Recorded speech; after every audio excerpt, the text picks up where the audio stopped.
परभणीच्या जिल्हा पणन अधिकाऱ्याची खुर्ची स्वाभिमानी शेतकरी संघटनेने पळवली आहे।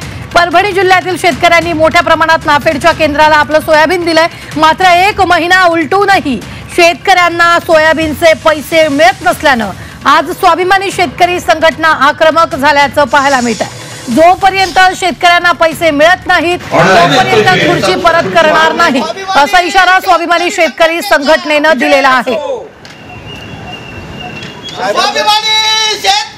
एक्सक्लुझिव्ह दृश्य आपण पाहतो। यावेळी खुर्ची पळवतानाचे दृश्य, पणन अधिकाऱ्याची खुर्चीच यावेळी पळवण्यात आली आहे।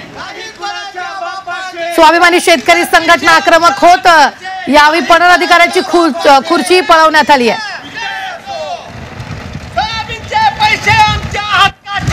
शेतकऱ्याला मारायला आहे म्हणून सरकारच्या काट्यावर माल घातला तर सरकारही शेतकऱ्याला मारायले।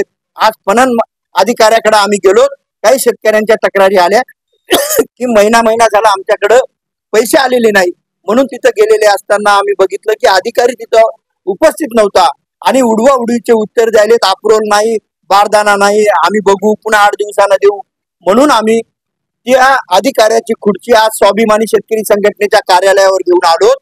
ज्या अधिकाऱ्याला 1 महिना 1.5 महिना जर शेतकऱ्यांच्या खात्यावर त्यांचा खरेदी केलेल्या मालाचे पैसे देऊ शकत नाही, तो माणूस या खुर्चीवर बसण्याच्या आधी त्याला अधिकार नाही, म्हणून आम्ही त्यांची खुर्ची जप्त केलेली आहे।